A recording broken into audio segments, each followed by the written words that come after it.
ॐ नमः शिवाय। शिवजी सदा सहाय। ॐ नमः शिवाय।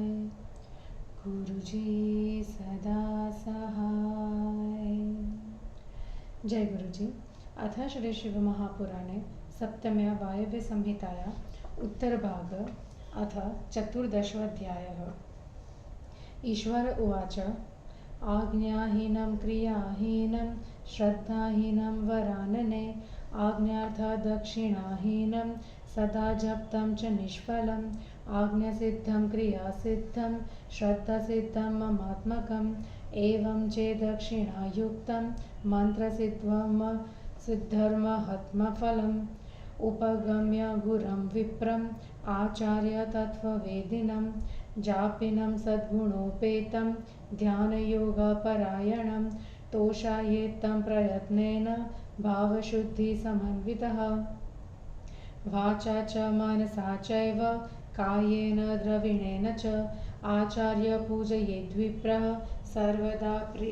सर्वदाति प्रयत्नतः हरुत्यश्वरथरत्नानि क्षेत्राणि च गृहाणि च भूषणानि च वासांसि धान्यानि च धनानि च एतानि गुरवे दत्तात् भक्त्या च विभवेसति वित्तशाठ्यं न कुर्वीत यदिच्छेत्सिद्विमात्मनः पञ्चान्निवेद्य स्वात्मानं गुरवे सपरिच्छदम् एवं सम्पूज्य विधिवद याशक्तित्वतश्वयन् आददीत गुरुर्मन्त्रं ज्ञानं चैव क्रमेण तु एवं तुष्टो गुरुशिष्यं पूजकं वत्सरोषितं शुश्रूषु मनहङ्कारं स्नातं शुचिमुपोषितं स्नापयित्वा विशुद्धर्यत् पूर्णकुम्भधृतेन वे जलेन मन्त्रशुद्धेन पुण्यद्रव्ययुतेन च लत्कृत्य सुवेशं च गन्धस्रग्वस्त्रभूषणे पुण्याहं वाचयित्वा च ब्राह्मणान् विपूज्य च समुद्रतीरे नदां च गोष्ठे देवालयेऽपि च वा शुचौ देहे गृहे वापि काले सिद्धिकरेतिथौ नक्षत्रे शुभयोगे च सर्वदोषविवर्जिते अनुगृह्य ततो दत्तान् ज्ञानं मम यथाविधि स्वरेणोच्चारयेत् सम्यग् एकान्तेति प्रसन्नधि उच्चार्योच्चारयित्वा तम् आवयोर्मन्त्रमुत्तमं शिवं चास्तु शुभं चास्तु शोभनोऽस्तु प्रियोऽस्ति एवं दद्यात् गुरुर्मन्त्रमाज्ञां चैव ततः परम् एवं लब्ध्वा गुरोर्मन्त्रमाज्ञां चैव समाहितः सकल्प्य च जपेन्नित्यं पुरश्चरणपूर्वकं यावज्जीवं जपेन्नित्यम् अष्टोत्तरसहस्रकम् अनन्यस्तत्परो भूत्वा सयापि परमां गतिं जपेदक्षरलक्षं वे चतुर्गुणितमादरात् नक्ताशि संयमी यः स परोश्वरणिकस्मृतः यः पुरश्वरणं कृत्वा नित्यजापि भवेत् पुनः तस्य नास्ति समो लोके ससिद्धः सिद्धिदो भवेत् स्नानं कृत्वा शुचो देशे बदध्वा रुचिरमासनं त्वया मां हृदि सच्चिन्त्य स्वगुरुं ततः उदद्मुख प्राग्मुखो वा मौनी चैकाग्रमानसः विशोध्य पञ्चतत्त्वानि दहनप्लावनादिभिः मन्त्रन्यासादिकं कृत्वा सफलीकृतविग्रहः आवयोर्विग्रहो ध्यायन् प्राणापानो नियम्य च वित्तस्थानं स्वकं रूपं ऋषिं छन्दोद्दिधे देवतं बीजं शक्तिं तथा वाक्यं स्मृत्वा पञ्चाक्षरी जपेत्। उत्तमं मानसं जाप्य मुपांशुश्चैव मध्यमम् अधमं वाचिकं प्राहुर् आगमार्थविशारदः। उत्तमं रुद्रदैवत्यं मध्यमं विष्णुदैवतम् अधमं ब्रह्मदैवत्यमित्याहुरनुपूर्वशः। यदुच्च नीच स्वरिते स्पष्टपदाक्षरैः मन्त्रमुच्चारयेद्वाचा वाचिकोऽयं जपः स्मृतः। जिह्वामात्र परिस्पन्दा दिशदुच्चरितोऽपि वा अपरैरश्रुतः किञ्चिच्छ्रुतो वोपांशुरुच्यते। धिया यदक्षरैश्रेण्या वर्णादर्न पदात् पदं शब्दार्थचिन्तनं भूयः कथ्यते मानसो जपः। वाचिकत्वेक एव स्यादुपांशुः शतमुच्यते। सहस्रं मानसः प्रोक्तः सगर्भस्तु शताधिकः। प्राणायामसमायुक्तः सगर्भो जपयुच्यते। आदन्तयोरगर्भोऽपि प्राणायामः प्रशस्यते। चत्वारिंशत्समावृत्तिः प्राणानायम्य संस्मरेत। मन्त्रं मन्त्रार्थविधिमान् शक्तितो जपेत। पञ्चकं त्रिकमेकं वा प्राणायामं समाचरेत्। अगर्भः वा सगर्भस्तत्र शत्स्यते। सगर्भादिपि सहस्रं सध्यानो जप उच्यते। एषु पञ्चविधेष्वेकः कर्तव्यः शक्तितो जपः। अद्गुल्या जपसङ्ख्यानम् एकमेव मुदाह्यतं।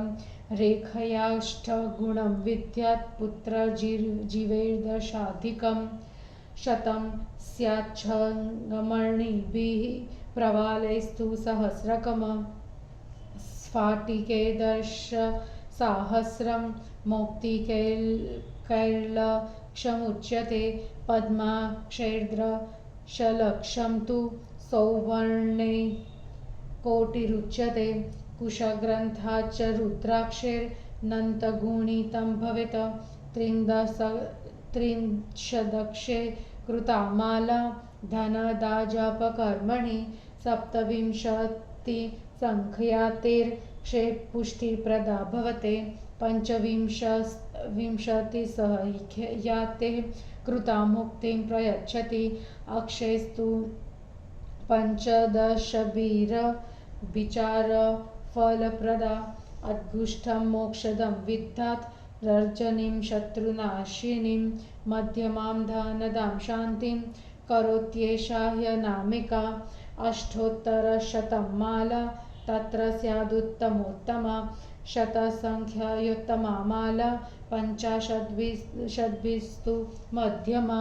चतुःपञ्चादशदक्षेस्तु ह्रश्रेष्ठा हि प्रकीर्तिता।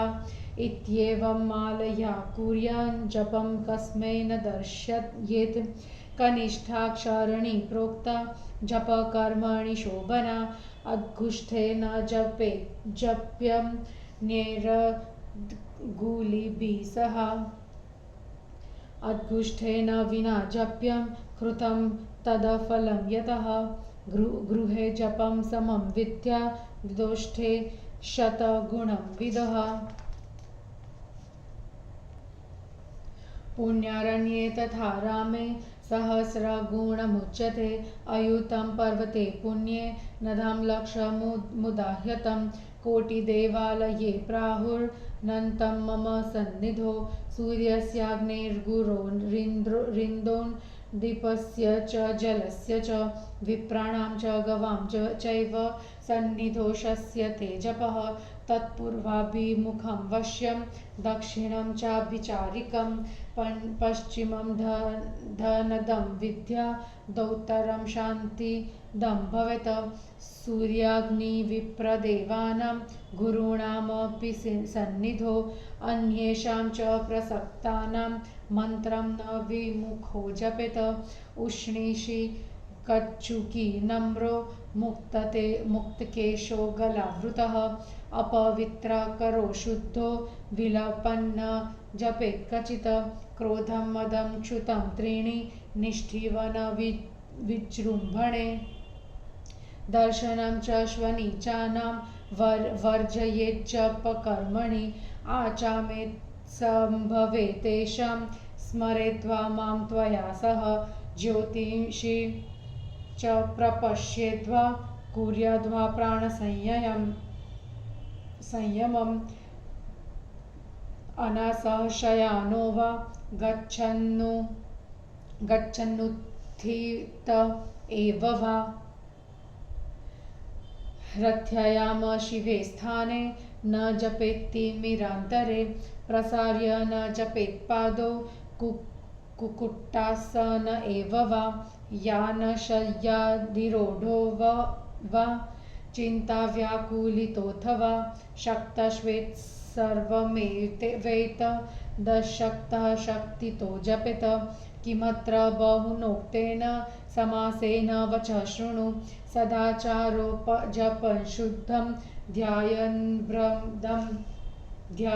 भद्रं समशृणुते आचारः परमो धर्म आचारः परमं धनम् आचारः परमविद्या आचारः परमा गतिः आचारहीनपुरुषो लोके भवति निन्दितः परत्र च सुखी न स्यात् स्मादाचारवान् भवेत् यस्य यद्विहितं कर्म वेदे शास्त्रे च वैदिके तस्य तेन समाचारः सदाचारो न चेतरः सद्भिराचरितत्वाच्च सदाचारः स उच्यते सदाचारस्य तस्याहुरास्तिकं मूलकारणम् अस्ति क्वचित् प्रमादाध्ये सदाचारादविच्युतः न दुष्यति नरो नित्यं तस्मादास्तिकतां व्रजेत यथेहास्ति सुखं दुःखं सुकृतेर्दुष्कृतेरपि तथा परत्र चास्तीति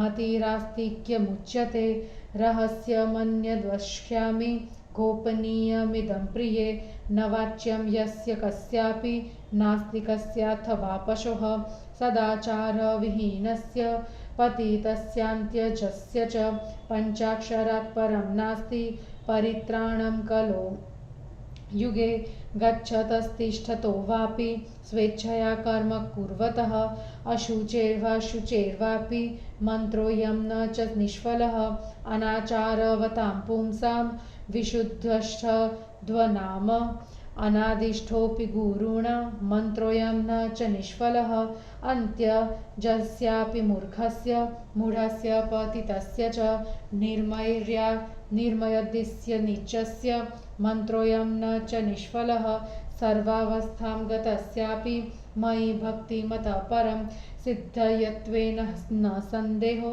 नापरस्य तु कस्यचित् न लग्नतिथि नक्षत्र वारयोगादय प्रिये अस्यात्यन्तमवेक्ष्याः स्युर्नेश सुप्तः सदोदितः न कदाचित् न कस्यापि रिपुरेश महामनुः सुसिद्धो वापि सिद्धो वा साध्यो वापि भविष्यति सिद्धेन गुरुणादिष्ट सुसिद्ध इति कथ्यते असिद्धेनापि वा दत्तः सिद्धसाध्यस्तु केवलः असाधितः सद्दीप्तो वा सिद्ध्यत्वे वन संशयः श्रद्धातिशययुक्तस्य मयि मन्त्रे तथा गुरो तस्मान्मन्त्रान्तरांस्तक्त्वा सापायानधिकारतः आश्रयेत् परमां विद्यां साक्षात् पश्चाक्षरीं बुधः मन्त्रान्तरेषु सिद्धेषु मन्त्र एष न सिद्धयति सिद्धे त्वस्मिन् महान् मन्त्रे ते च सिद्धा भवन्त्युत यथा देवेष्वलब्धोऽस्मि लब्धेष्वपि महेश्वरी मयि लब्धे तु ते लब्धा मन्त्रेष्वेषु समो विधिः ये दोषाः सर्वमन्त्राणां न तेऽस्मिन् सम्भवन्त्यपि अस्य मन्त्रस्य जात्यादि ननपेक्ष्य प्रवर्तनात् तथापि नैव क्षुद्रेषु फलेषु प्रतियोगिषु सहसा विनियुज्येत तस्मादेव महाबलः। उपमन्युर्वाच एवं साक्षान्महादेव्ये महादेवेन शूलिना हिताय जगतां मुक्तः पञ्चाक्षरविधिर्यथा य इदं कीर्तयेद्भक्त्या शृणुयाद्वा समाहितः सर्वपापविनिर्मुक्तः प्रयाति परमां गतिम्। इति श्रीशिवमहापुराणे सप्तम्यां वायव्यसंहितायाम् उत्तरभागे पंचाक्षरमहिमवर्णनं नाम चतुर्दशोऽध्यायः। हिंदी अनुवाद। ईश्वर ने कहा, हे सुंदरी, आज्ञा, क्रिया, श्रद्धा तथा दक्षिणाहीन जप से आज्ञा नहीं मिलती, अर्थात वह जप निष्फल होता है। आज्ञा, क्रिया, श्रद्धा तथा दक्षिणा से युक्त मेरे मंत्र की सिद्धि महान फल देती है।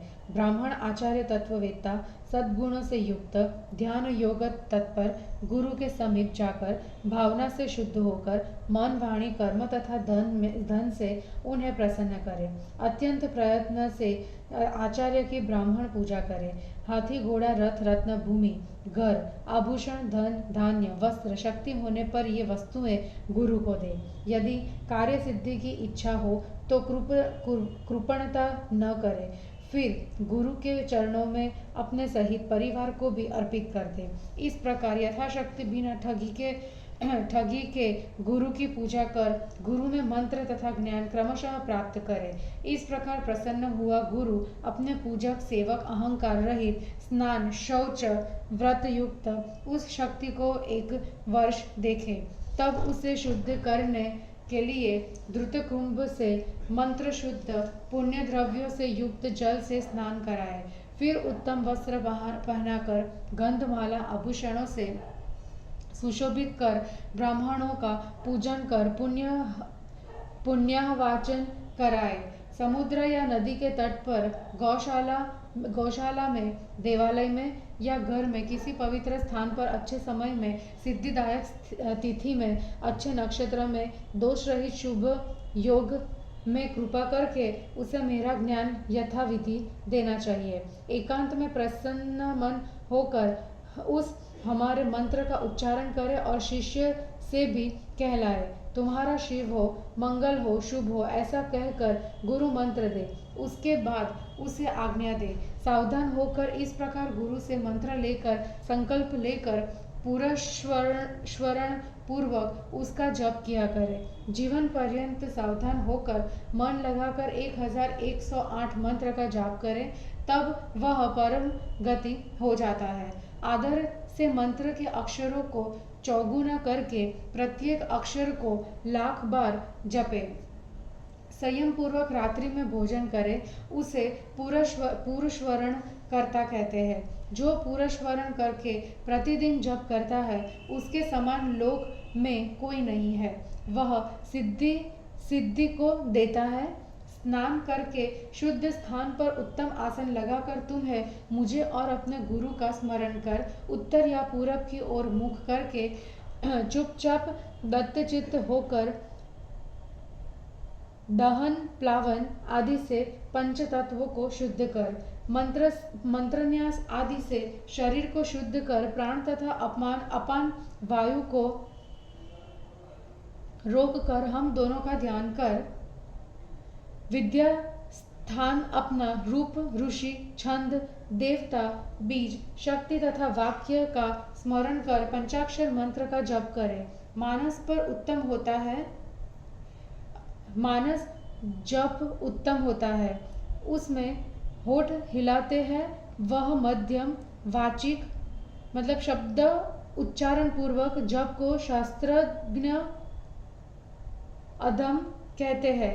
उत्तम का देवता रुद्र है, मध्यम का विष्णु और अधम का ब्रह्मा देवता है। इसी क्रम से कहे।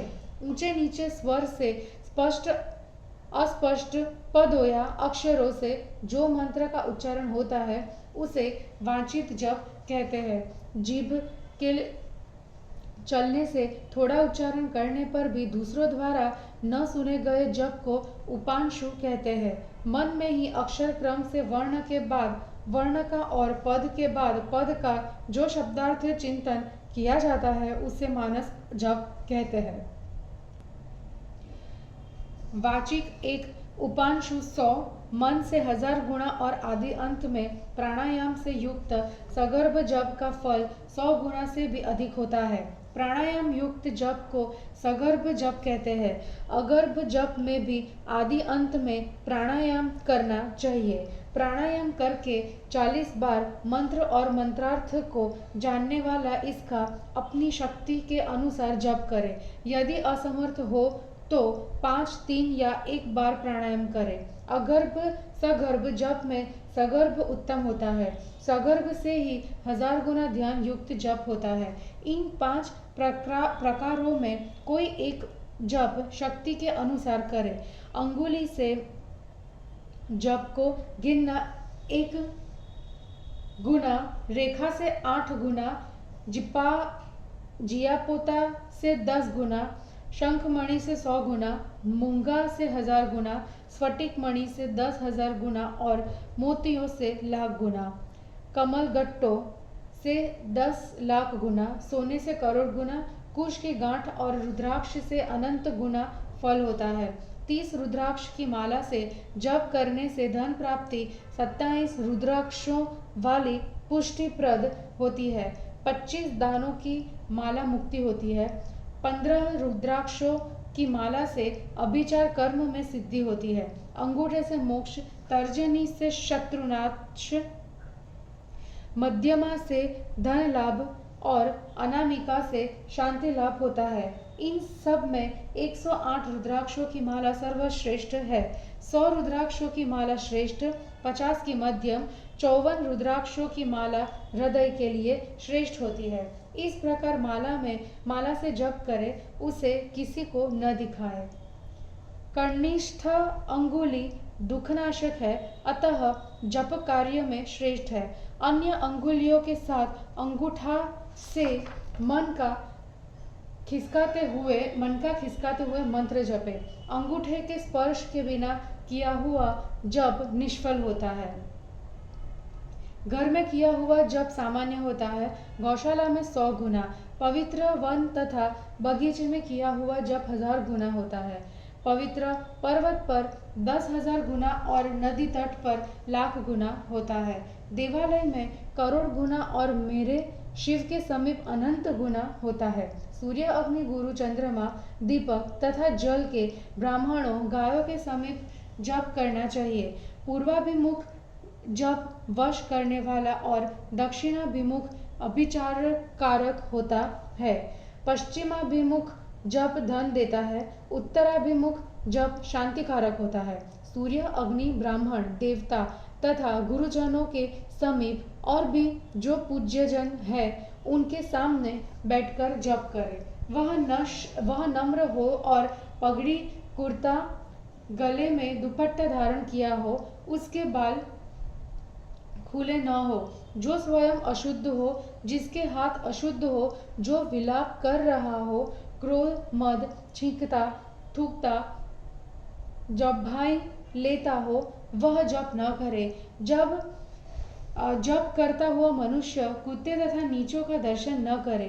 यदि दर्शन हो जाए तो शिव पार्वती का ध्यान करे अथवा आचमन करे, या सूर्य, चंद्र, तारों को देखे या प्राणायाम करे। बिना आसन के लेटकर, चलते हुए अथवा खड़े होकर गली तथा अशुभ स्थान में अंधेरे में पैर फैलाकर या उकड्डू बैठकर जप न करे। सवारी में, शैया में बैठकर अथवा चिंता से व्याकुल होने पर, समर्थ होने पर इस प्रकार जप न करें। समर्थ हो, शक्ति के अनुसार जप करें। इस विषय में अधिक क्या है, संक्षेप में से मेरी बात सुनो। शुद्ध तथा सदाचार से जप एवं ध्यान करने से शुभ फल प्राप्त होता है। आचार ही परम धर्म है, धन है, परम विद्या है और यही परम गति है। आचारहीन पुरुष की इस संसार में निंदा होती है, वह परलोक में सुखी नहीं होता। अतः सबको सदाचारी होना चाहिए। वेद तथा शास्त्र के ज्ञाताओं ने जिसके लिए जिस कर्म का विधान किया है उसे वही कर्म करना चाहिए, दूसरा नहीं। सत्पुरुषों द्वारा किए गए कर्म को ही सदाचार कहते हैं। सदाचार ही आस्तिकता का मूल कारण है। आस्तिक होने पर भी यदि प्रमाद आदि दोषों से सदाचार से च्युत हो जाए तो वह मनुष्य दूषित नहीं होता। अतः आस्तिक होना चाहिए। पुण्य पाप से जैसा सुख दुख यहाँ होता है वैसा ही परलोक में भी होता है। इसी को आस्तिकता कहते हैं। हे प्रिया, एक गुप्त बात और कहता हूँ, इसे तुम प्रकट मत करना। यह किसी नास्तिक प्राणी से मत कहना। इस कलयुग में सदाचार रहित पतित तथा चतुर्थ वर्ण वालों के लिए इस पंचाक्षर मंत्र से बढ़कर कोई रक्षक नहीं है। चलते खड़े अपनी इच्छा से काम करते हुए पवित्र अपवित्र पुरुष में यह मंत्र व्यर्थ नहीं होता। जो आचारहीन है, अविशुद्ध शरद्व वाले हैं, जिन्हें गुरु मंत्र नहीं मिला है, उनके प्रति भी यह पंचाक्षर मंत्र निष्फल नहीं होता। अंत्यज मूर्ख जड़ पतित मर्यादा रहित तथा नीचों के प्रति भी यह मंत्र सफल होता है।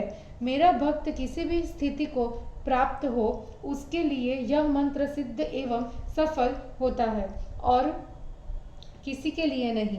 हे प्रिया, लग्न तिथि नक्षत्र वार योग आदि से सोते जागते मेरे भक्त को किसी भी आवश्यकता नहीं है। यह महामंत्र कभी किसी का शत्रु नहीं है।